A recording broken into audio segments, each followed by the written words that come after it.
Okay, welcome everybody.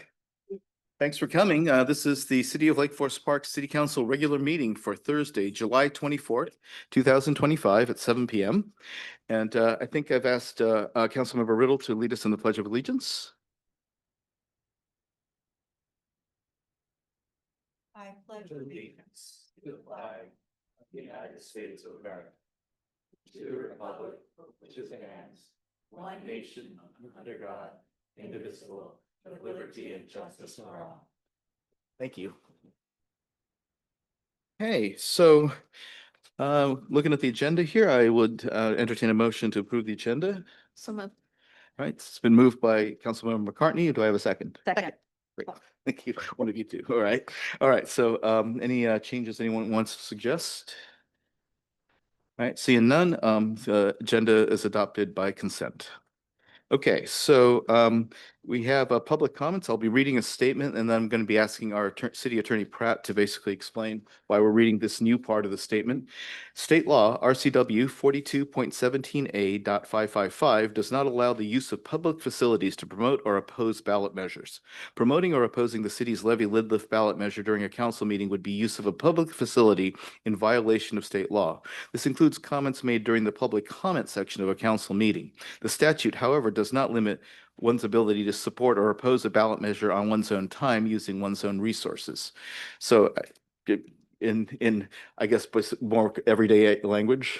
Yes, I'll try my best on Thank that. you.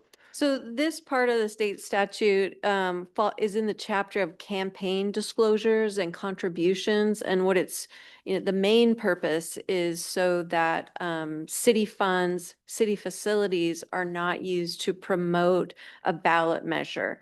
So the city cannot promote Proposition 1 or any other ballot measure using city facilities, copy machines, employees, stamps, emails, anything like that.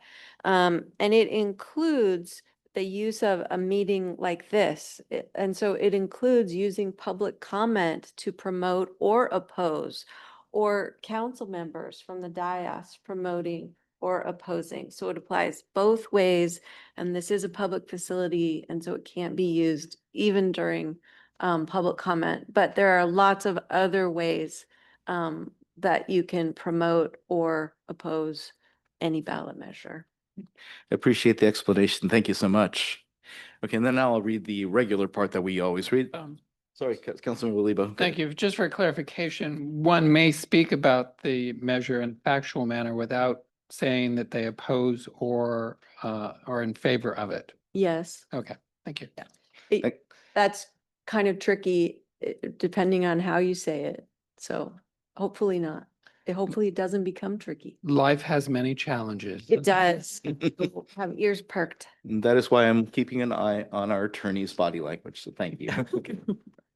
All right, so I'll read the regular part that we always read. The council will not be accepting online public comments. This portion of the agenda is set aside for the public to address the council on agenda items or any other topic the council might have purview or control over.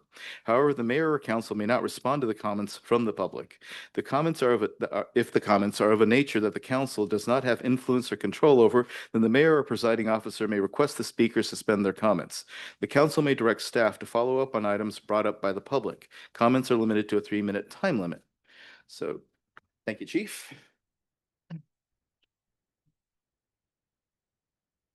All right, so I'm going to open public comments, and I see Nate Herzog. Mr. Herzog, would you like to come to the dais? Welcome. Thank you, everyone. Back here for the second time in a month after not being here much the last 20 years, so it's starting to be a habit. I know you all received the written comments that I made. I know those rather lengthy. You might not have had a chance to read through those yet. The last thing you probably need is another quick history lesson, but I will give you a little background real quick on the Pledge of Allegiance, actually. That's something we did not used to do here in Lake Forest Park as a part of our council meetings. Some of you may or may not be aware of that. It was actually Councilmember Goss, later Mayor Goss, that discussed that now and again. We had Councilmember Thompson, who was an active duty reservist at the time serving on the council. But nothing really changed on that. And the one thing that changed was when 9/11 occurred. And that was a moment where we thought if there was anything we could do to kind of give a small, very small symbol of our appreciation for what we do have in our country, and to have that moment where we could buy as a council, as a city, our small part. That's when we incorporated the Pledge of Allegiance. So just a quick background on that in case any of you wondered how that came to be. Real quick, just referring to Resolution 25-2021. All of you have this chart in your packet. This is available through the County Assessor's Office, published March 17th of this year, median residential value and tax change for Lake Forest Park. You see a variety of levy rates. Inflation increased 2.7% last year. LP's taxes, the 1% plus new construction, up 2.6%. Library, that's reflected on here. They were here a couple of weeks ago, 9.8%. Fire, that was a 53% increase in terms of what Lake Forest Park residents are paying now compared to 2024. You can get pretty deep in the weeds with all these levy rates and all the information that I have in the letter that I sent you all. But the bottom line is this: the city did not calculate the numbers correctly in terms of the tax burden on residents and the long-term revenue that will come into the city should this advance. And I think the city has a duty to try to correct that and make people aware of what the real figure is. I'd like one of you to perhaps reconsider your action from a couple of weeks ago, and really gives that some thought, because the impact is going to be much greater than was advertised. And I think when the numbers are wrong, we owe it to the citizens to try to go back and get that right. Thank you very much for your time. Thank you, Mr. Arzog. All right. Okay, so I see Mr. Jones, you're next. Was this separately from the parks confirmation thing?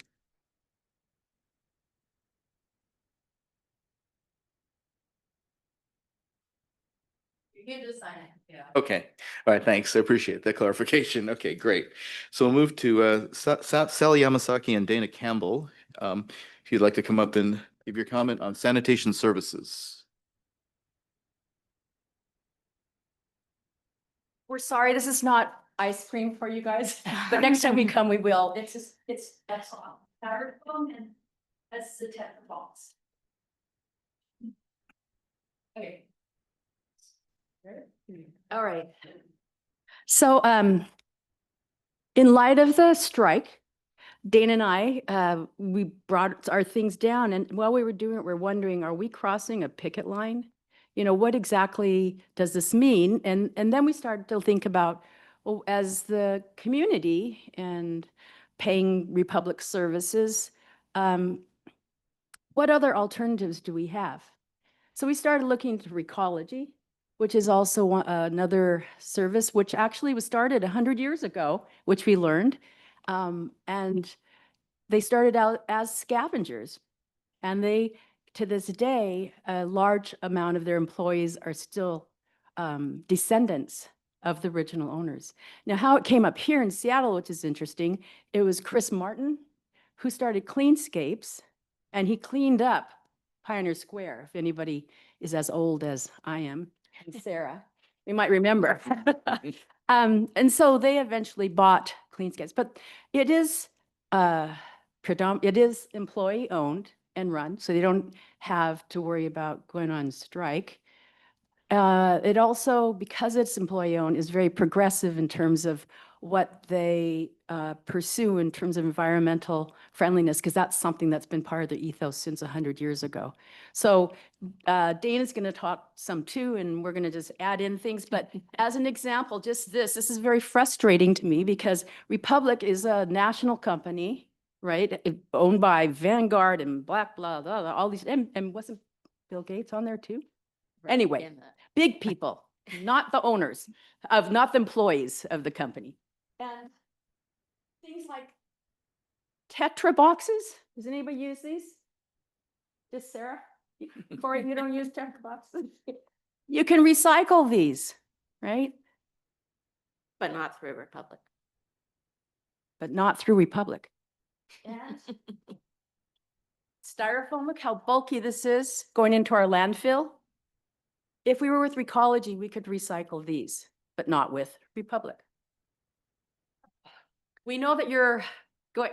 No, I was just gonna say, we've also done a little preliminary search online and found that if you compare costs that consumers, residents are paying for their garbage in Lake Forest Park versus Shoreline, where they have Recology and we have Republic Services, it's actually, they're paying less.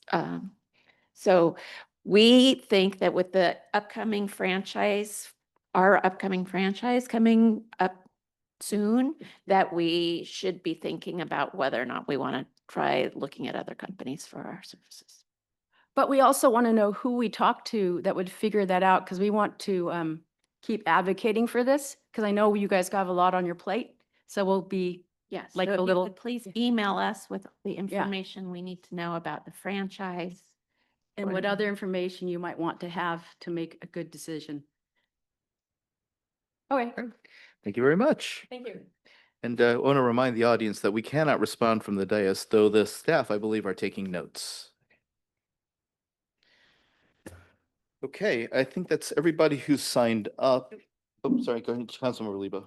Is there an opportunity for the staff to brief the council on the steps with regard to franchise agreement and whether or not we wish to go out again? I'm looking towards Administrator Hill. So the current contract with Republic Services goes through December 31st, 2027. And so at that time, prior to that, we will be putting out an RFP for solid waste services. It's the same process the city went through last time. I believe that the three haulers looked at it last time. This was prior to my time. Waste Management, Republic Services, and Recology. And so we will follow that same process, looking at the ability to serve. There's some unique challenges in Lake Forest Park, which some of the haulers could not meet at the time. Things may have changed with our dead end roads, smaller trucks being required, but it will be a public process that we go through to identify the best service at the best cost for the residents. And that's something to be brought before council for approval as a contract. Go ahead. When would you start that process? Probably late 2026, Okay, mid to late 2026. It takes quite a while to get through something that large. I can imagine. thank you. Right, appreciate that, both of you. Okay, so those are everybody who's signed up on this list. Is there anybody else in the audience who would like to make a public comment? All right, seeing none, I'm going to close public comment. All right, so moving on then. Now, this is one of the fun parts of the job. We have the final confirmation, the appointment of Maurice Jones to position 5 of the Parks and Recreation Advisory Board. And I understand there should be a junior after your name, Mr. Jones.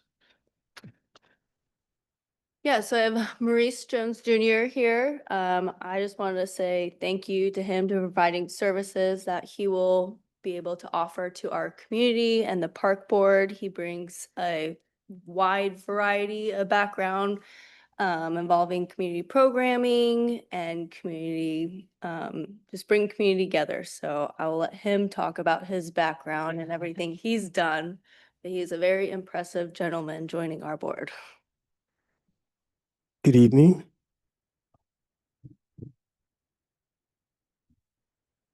So my name is Maurice Jones Jr.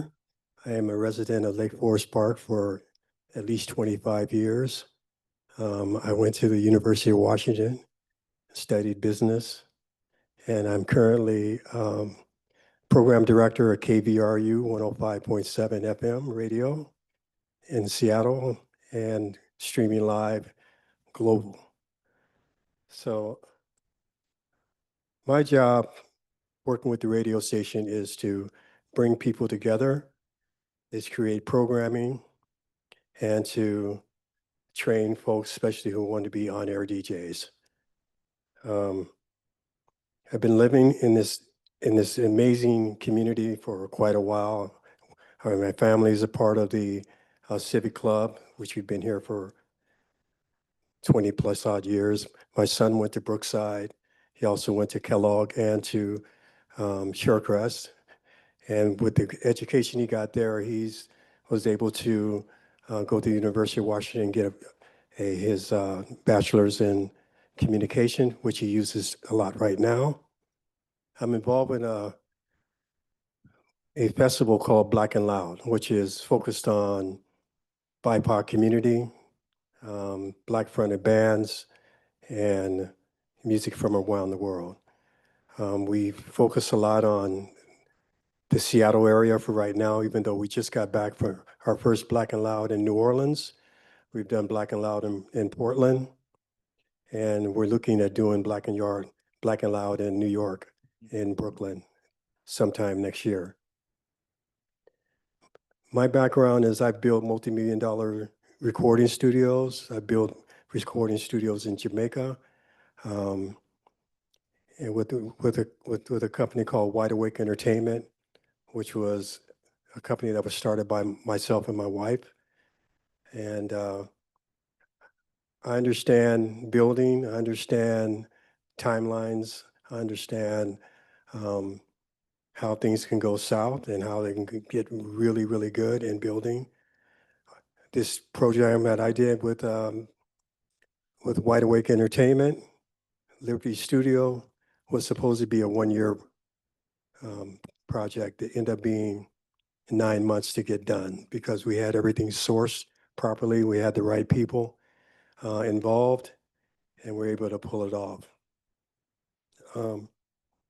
My current experience with committees is I'm on the advisory board at KVRU.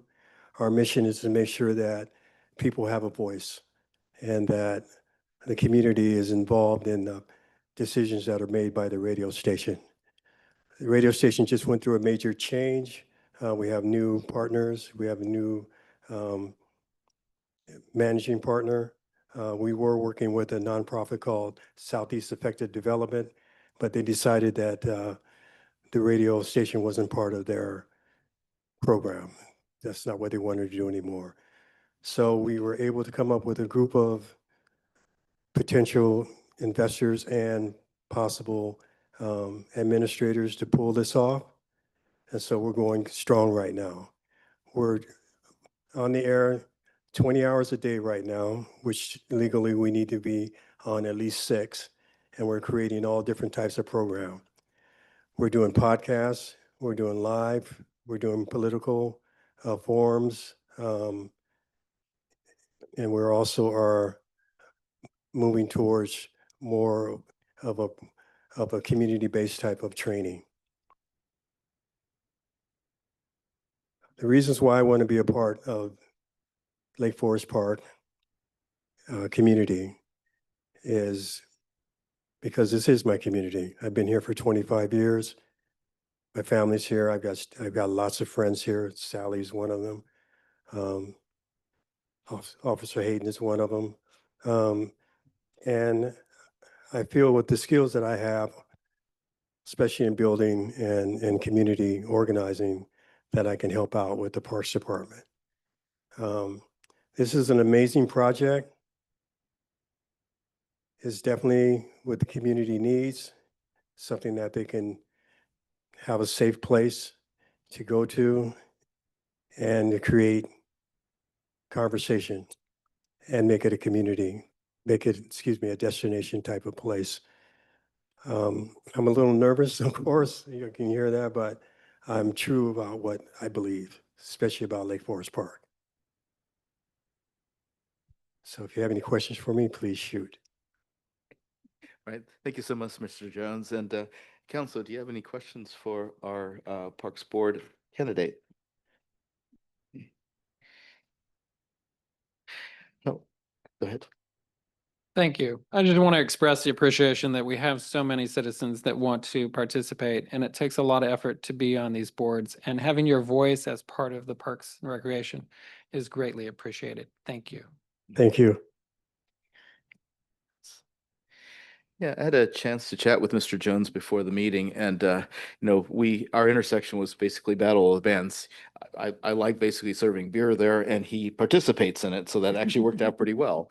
But nevertheless, I want to echo Councilmember Lebo's comment that, yeah, we really do appreciate all of our citizens who actually step up and help with the, various boards that we have.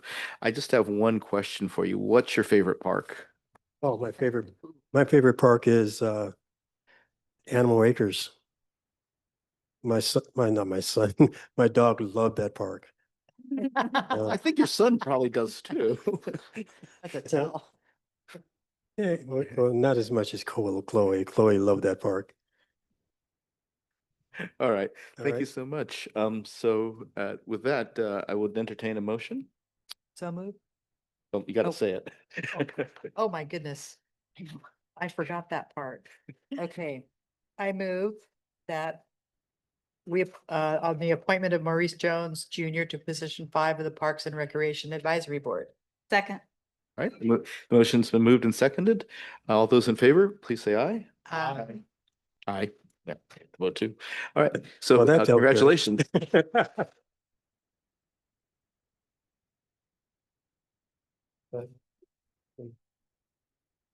All right, wonderful. Yeah. Stress enough how much we appreciate our volunteers. Thank you. Okay. All right, so the next item on the agenda is the consent calendar.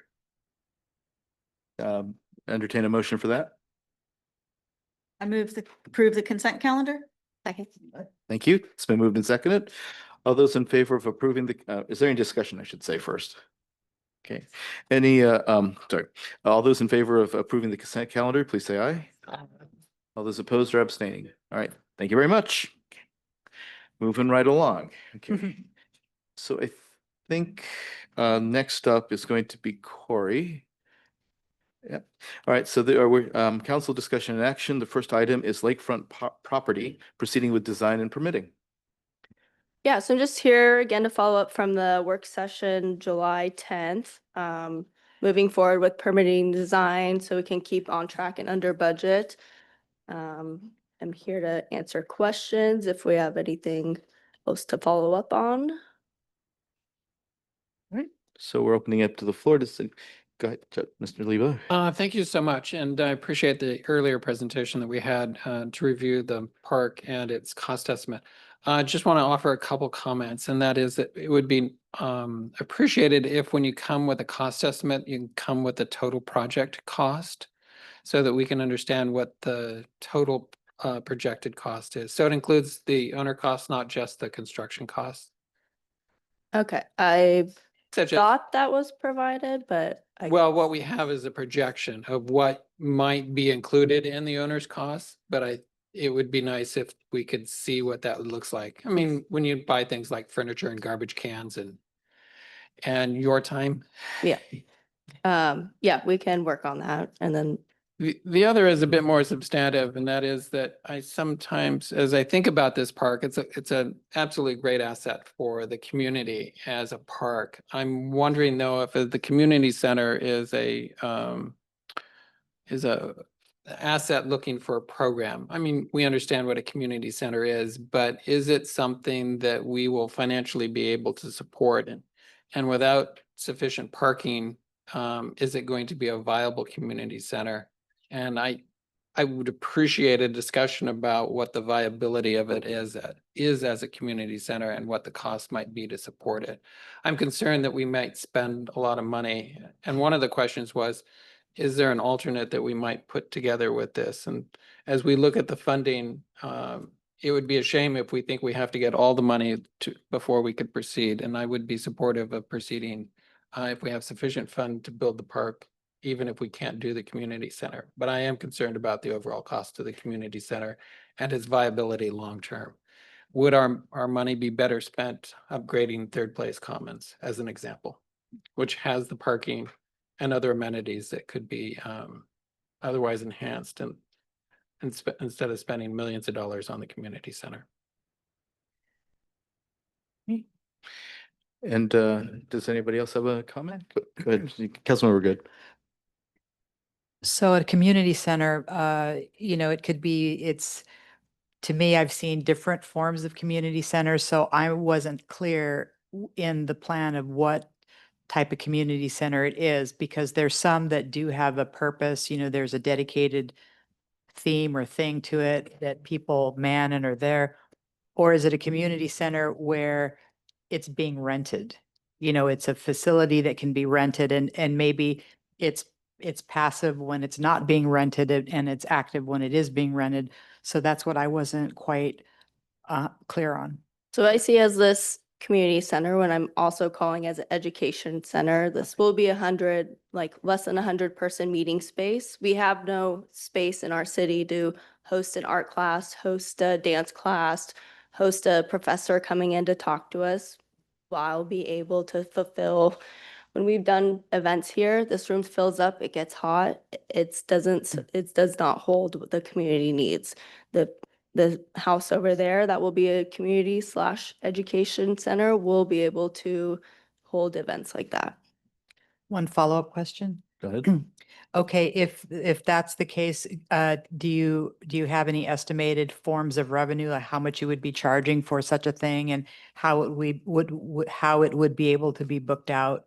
Yeah, we haven't gotten there quite yet. We need to proceed with the 100% design of the park. And then, as the next year goes, we can then start working on the programming and how we see about, charging people, community partners, probably get a discount, but will there be other ways to make revenue to offset some of the staffing that needs? I think we can be able to do that. Go ahead. Okay, one more thing. Okay, I know that some of our national parks, there's an online database where they can rent facilities. And I don't know what the requirement is to be able to participate in that. And I don't know if the government has nixed that, but I know that a lot of the parks, like if you want to go and you want to stay overnight at one of the cabins in one of the parks, you can book it online. So there's already an infrastructure for booking things. And a lot of those parks have facilities that are like a educational center or similar to that. So maybe investigating something like that and see if it would work and it's already there, Yeah. possibly. Yeah, we might also have other software already implemented in the city that will be able to help us out with programming. Okay. All right, does anybody else have a comment that you have? This is also to Amber, what's her last name? Miklasak. Thank you. I've worked with her for years and I can't remember her last name, at Facet as well, so keep that in mind. Yeah, go ahead, Councilmember Riddle. Just understanding that the majority of this is site improvements and just getting an old site with a lot of impacted Features. areas up to public access standards is the majority of this. I do want to see what the community center may actually flesh out to be. It is a significant, but not of compared to the site improvements, it's not as significant of a cost. So I'm okay with us moving forward with that included. I think the other option is what do we do with it if we don't fund it? Are we just gonna put chain link fence around it and say you can't go there? I think it's actually worse to not do it for the safety of the site than for us to commit to doing it. There are so many things that could be done in that building, as Yeah. you listed off quite a few. I think it'll quickly become an in-demand piece of real estate that we will have to figure out how to actually Yeah. pick Yeah, who I gets mean- it. It first come, first serve is usually that Kenmore does this. I mean, lots of other cities do rent out like this. So And we are no worries. successful in finding funding so far. I believe our gap is very small right now to be able to build this to construction. If we don't have the capacity of really figuring out how to run the community center when it opens, it can be closed for a couple of months while we do figure this out. So, Yeah, I would love to see, in addition to art classes, art shows, Shore Lake art shows, there could be music, I mean, it's just, there's so many opportunities because it's a rather simple space that isn't designed for a specific use, which is what I appreciate about it. And even staff, and I'm sure council, we're all in these regional groups we go to other cities, we cannot host anything here. Like, we can't host meetings here. So that will be a destination meeting spot as well for Yeah. our surrounding communities. And I do know that the Civic Club also has parking restrictions, especially if you're not a member. So anytime there's something held there, people park over here and walk over, and I don't see that impacting their ability to hold events there. So I'm not as concerned about the lack of parking as long as we have adequate accessible parking and a drop-off pickup zone, which we do have in the design. Vice Chair Goldman. A few comments. So first, in terms of the design of the park, I think we're in a pretty good place. Looking at community feedback, the bulk of the feedback is positive. And of the people who had negative feedback, it seems balanced. You know, if roughly equal numbers of people are saying the park is too active and too passive, but most are saying that it's a good mix, that suggests we're kind of in that Goldilocks zone. So overall, I think the design elements are in a pretty good place. In terms of finance, I do want to thank city staff. I know we've gotten a pretty good deal on a lot of this so far, that in terms of buying the property, grants, county, state grants and the like covered about 90% of the property acquisition. And from your pie chart, roughly 80% of the park costs are either in hand or we have grants and it's kind of pending official approval, but that's a pretty good percentage. Something I do want to highlight, especially if parking is going to be limited, which it likely will be, and so people will be parking at City Hall and walking over. While it's not within the scope of the park project itself, I do think as a city, we really need to be looking at that intersection, that how are we going to get people comfortably and safely between City Hall and the Lakefront Park? We've heard quite a bit of feedback about that. So I want us to, as a city, to be looking at how can we make that crossing safer.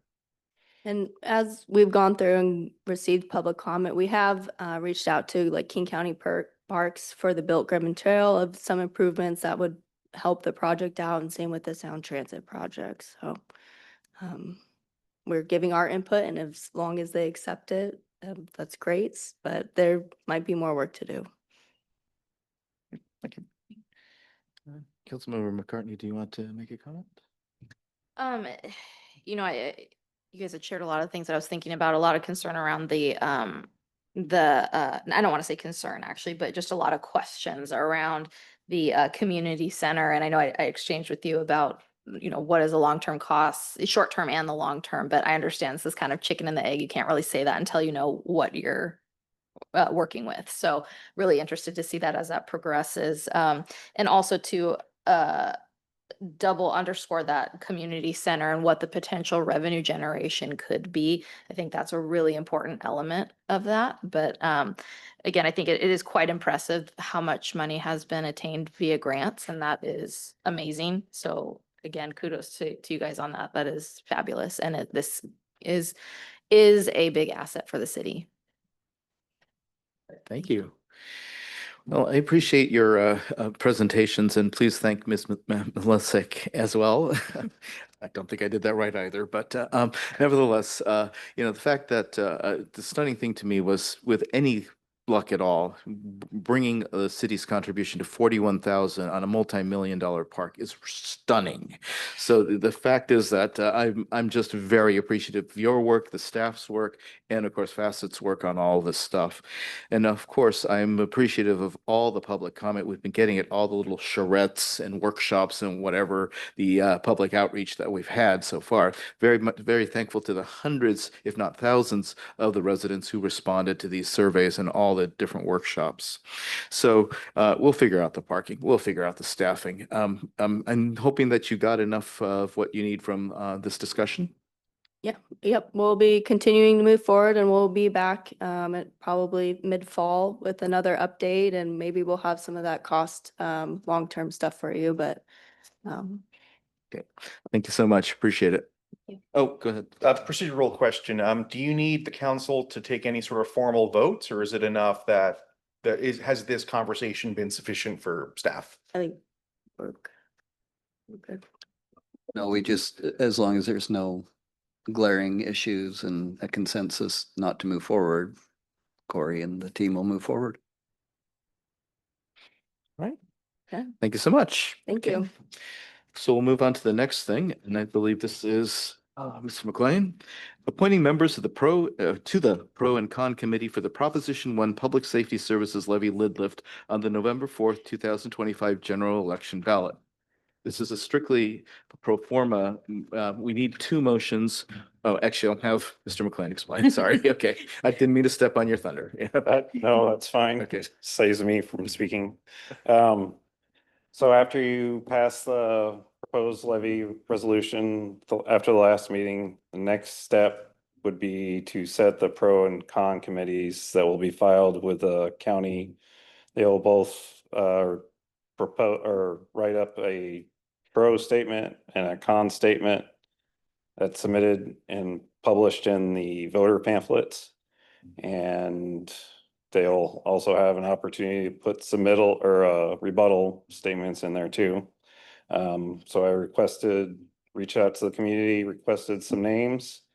Thankfully, we got 3 names for both committees. On the pro committee, we have, I apologize if I butcher anybody's name. Mir.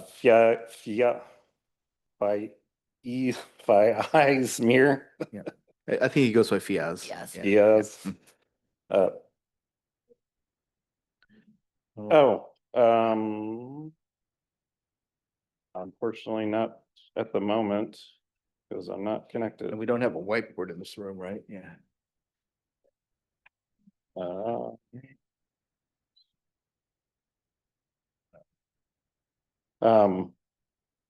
I'll put it up right after I get back there. Okay. Sounds good. Thank you.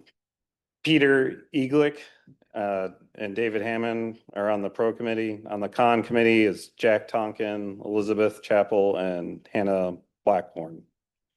And other members of the community can join them to help out write the committee, but these are the names that will be on the voters pamphlet. Right. So does the council have any questions for Clerk McLean? Okay. All right. So I think you, oh, go ahead. Sorry. I just want to emphasize to the public that the council had no role in choosing these names, that these were entirely self-nominated by those members of the public. Did you? We need to do a motion though for this. Right. But I So believe, yeah, I was going to we're just have, gonna get the names on. right. Yeah. Yeah. Yes, yeah, you formally have to appoint them. Right. Okay. All right. So I don't think there's any other questions from the dais. So if you want to come back up and yeah, thanks. Okay. And that way we'll wait, we'll wait a couple of minutes for the names to come up.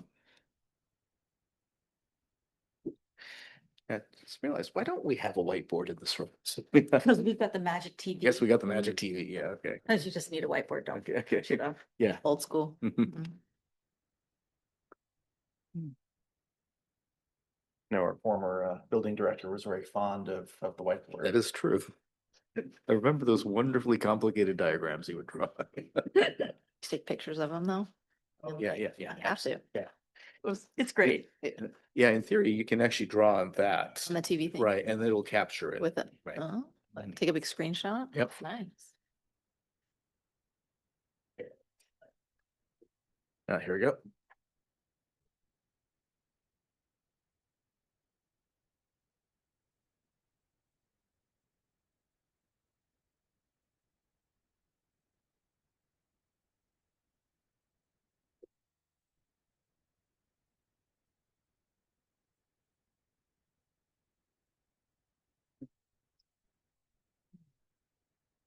Here we go. Okay, if we could just make them skosh bigger.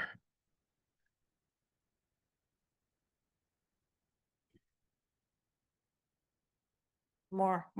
Okay, there we go. Awesome. Yeah, that's wonderful. Yeah. It's Matt. Okay, can you guys see that? Yeah. Okay, a little bigger if you can.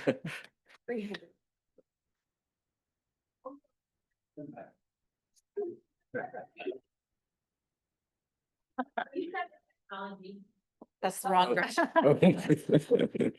Yeah. This was There. bottom. Okay. How about that? Okay. All right. I'm not sure what the folks on the streaming service are seeing, but hopefully they'll be seeing this big enough. Yeah. Okay. All right. So I'll entertain a motion, please. MIR. Yes. Yeah. Okay. We need to read the names. Yes. Okay, I can. Okay. I, Oh, Sure. somebody.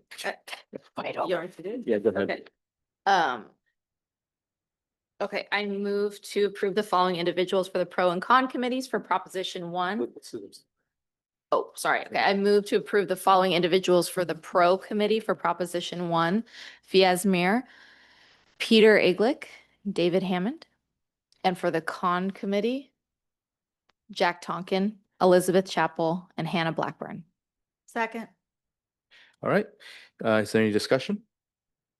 just Go ahead. a thank you to the volunteers for participating Mhm. in this very important part of our civic process. Absolutely. Thanks for that comment. All right. Anybody else? All right. With that, we'll call the question. All those in favor of approving the pro committee, Fiasmir, Peter Eglick, David Hammond, con committee, Jack Tonkin, Elizabeth Chappell, and Hannah Blackburn, please say aye. Aye. All those opposed? And anybody abstaining? All right. Passes unanimously. Thank you, council. Okay, so we move on to other business then. And okay, Vice Chair Goldman. Yes, it's been a historical tradition that we've generally canceled meetings in the second half of August to allow for a summer recess for council members and staff to have holiday plans and whatnot. I'll be out of the state for most of that window anyway, so I would, I don't know if it needs to be a formal motion, but I'm proposing that we cancel. Then, okay, so I will move that we cancel the city council meeting on August 28th, the budget and finance meeting on August 21st, and the committee of the whole meeting on August 25th. Fifth. I need a second on that. Second, Thank you. Any discussion? Mr. Lee. Does the city staff have items that they wish to bring before the council during that period? We always schedule around this break. We don't have anything pending that's important that would have timelines upset by this. Okay, thank you. Okay. Yeah, and thank you, thank you, Councilmember Lebo, for that comment, because we did discuss this with the various committee chairs and we have their concurrence. All right, any other comments? We did, right? I am a committee chair. Right, that's right. I thought you said it was okay. Yeah. All right. Any other comments? All right, so all those in favor of the motion, please say aye. aye. Aye. All those opposed? All right, thank you, council. I'd also entertain a motion to excuse Councilmember Saunders. Motion to excuse Councilmember Saunders? Second. All right, thank you. All right, all those in favor of excusing Councilmember Saunders from tonight's meeting, please say aye. Aye. All those opposed? All right. Nay. Okay, yeah, that's right. All right, thank you, council. Okay, so is there any other business the council has? All right, we'll move on to council committee reports then, starting with council member reports. We can combine both the council committee reports with council member reports. So if you've got something to say, feel free to say it.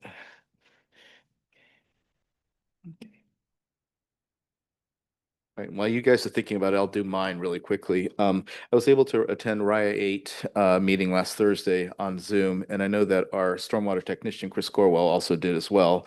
He would actually have the benefit of being able to tour the lower Issaquah Creek restoration project that's refurbishing essentially the Issaquah Creek entering into Lake Sammamish at Lake Sammamish State Park. And my goodness, that was a nice job. And I'm looking enviously at that because of our own stream entrances into Lake Washington, both Lion Creek and McAleer Creek, not to mention Bechetla Creek. They all could use a lot of work, and there is money available for this. Unfortunately, we lack staff resources and we lack basically some preliminary studies of this area. Nothing that basically I can do anything about, but just something to mention. Okay. Anybody else have a report? Okay, well, thanks very much, council. We'll move on to mayor's report. I don't know that he left a report. No, okay. All right, so there is no mayor's report. City administrator report. Does anything you want to emphasize, Administrator Hill? Not in the report, but I just wanted to give a quick update on the Republic Services. Excuse me, disruption to service. As you all know, that resumed on Monday. We enforced our contract and had drop off out here after day 7. It reads that once it's been a full residential cycle, then the city and contractor work together to set that up. We had 3 trucks out here. We had a consistent line of vehicles. We had the lovely smell of trash in the lobby on those nice warm days, but it was well received by the public. We will, moving forward, enforce the contract. There are some performance fees that Republic owes the city. So we're drafting that correspondence, and I've given them a heads up as I did back in 2022, the last time. That was only a 3-day service disruption. So this is the largest one, I think, under this contract. So, and I've also working with Wendy Weicker, our representative, plan on having her come on August 14th during the work session to speak to council about just how they operate this disruption. And one concern I had in the past is we did get heads up when they thought that maybe an out-of-state bargaining would affect local. We heard nothing until the day that they called and said, sorry, no, there's no pickup due to this. And it started out in Boston, and then it was down around Tukwila, or maybe it was Lacey. I'm sorry, I can't remember exactly. So it moved into the state, and then there was support from the Teamsters Union that drives for Lake Forest Park. So she will come and address your questions and concerns, and we'll go from there. So, any questions? So there was the possibility of our ratepayers getting refunds. That's not on the table anymore? No. They get a credit on future bills. Okay. And depending on how their billing cycle, they may see it in the next month. It may be, 2 months. I don't exactly know how Republic bills, but they will see that. It's not the full portion. There's a portion to the county that still has to be paid, but the services that are provided by Republic will be credited to their bills. These fees are above and separate from that. And it's basically for all the disruption to service, disruption to city staff, myself and all of Mr. McLean's staff and Public Works Director, fielding phone calls, trying to, help out the public. And then just the traffic, it was quite a disruption of service at City Hall. And we did hear from the town center owners as well that it was not the best for them either. So it causes a lot of issues. And so there are penalties within the contract that we will levy. Well, thank you for doing that. Appreciate it. Go ahead. I just want to say thank you too. It's not a really fun situation for anyone. But I saw a lot of comments too on just various social media outlets where people were saying, what's this information? How do I do this? And it was very quick to respond.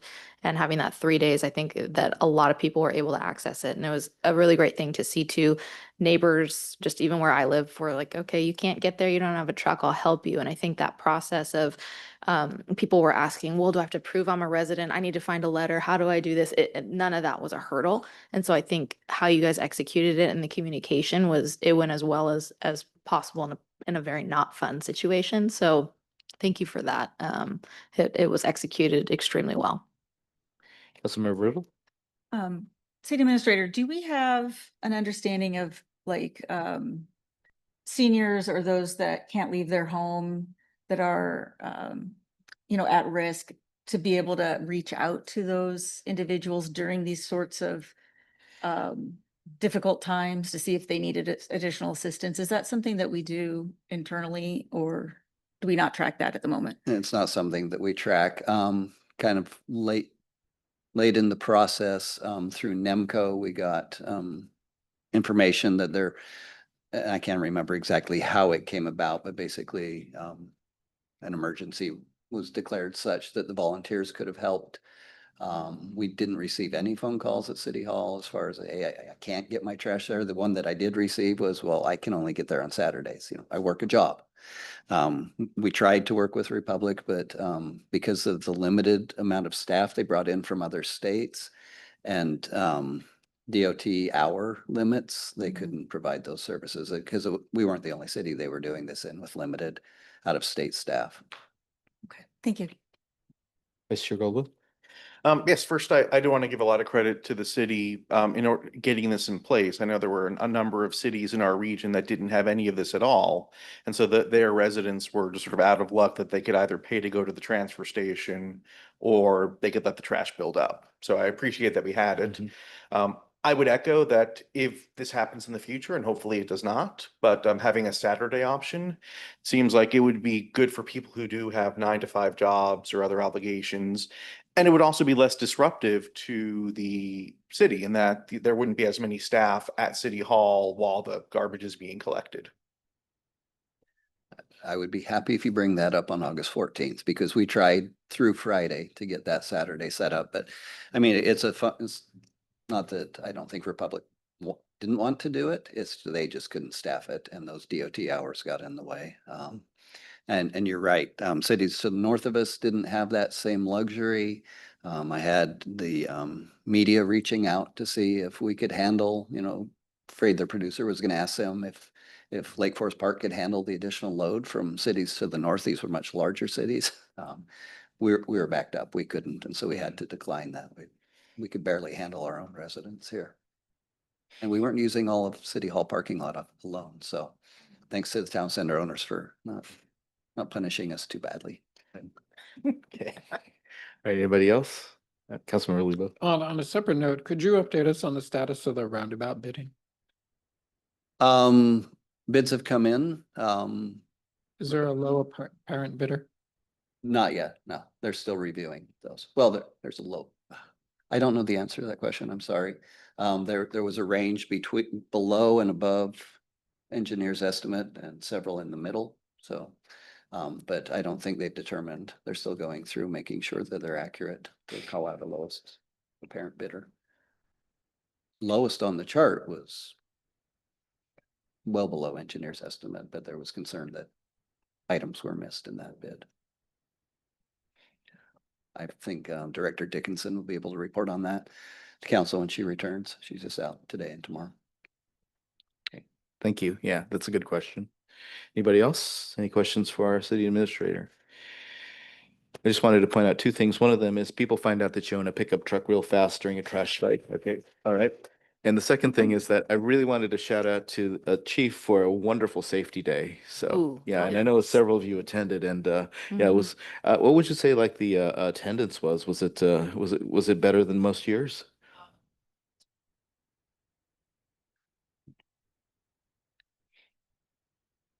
I would say that the attendance by the kids was pretty standard. So next year we want to make improvements on communicating with the schools. I talked to LFP principal tonight about getting the word out better. But it's grown every single year. This year was really big. A lot more vendors, a lot more volunteers. So it was really good. And a lot of vests and helmets and bike locks and gun locks, that kind of stuff has gone. So it was really successful on that point. I just want more kids, the best we can, and get that. So there you go. Yeah, thanks. Thank you for bringing that up. I almost wanted to come up here and say. No, couldn't let that one go. Very much thank you to you, your officers, and basically the staff that was supporting. It was just an amazing thing. So Can I go ahead. Also, too, I had the privilege of handing out some of the vests, and the responses from people was like, "How much do I owe you?" And it's like, "No, this was donated," and it really touched a lot of people. Same with the helmets, and a lot of families were like, "This is our favorite event of the year," and we had some pretty wild face painting too. And it was great. And you guys just did a fabulous job. And to all the people who made the donations with the food and stuff, it was pretty amazing event for our city. So thanks all around. Thank you. Go ahead, Councilmember Good. And I want to say thank you for stepping up presence of officers in Ross. I ran into an officer and he recognized me, and it was very nice to see that he was in there, and hopefully it helps. So thank you for that. Vice Chair Goldman. Partially related, coming up on Tuesday, August 5th is National Night Out. And so I just want to emphasize that'll be a good opportunity for people to meet their neighbors and also I know the police department, possibly also fire and NEMCO get involved. And so it's a way for the community to meet first responders. Yeah. Yep, so check in I think we have a directory of where all the different nights out are, right? I think. Yeah. Great, okay. All right, so check our website. All right, any other comments? Good of the order? Okay. With that, I guess basically I'm going to adjourn the meeting. Thank you, council.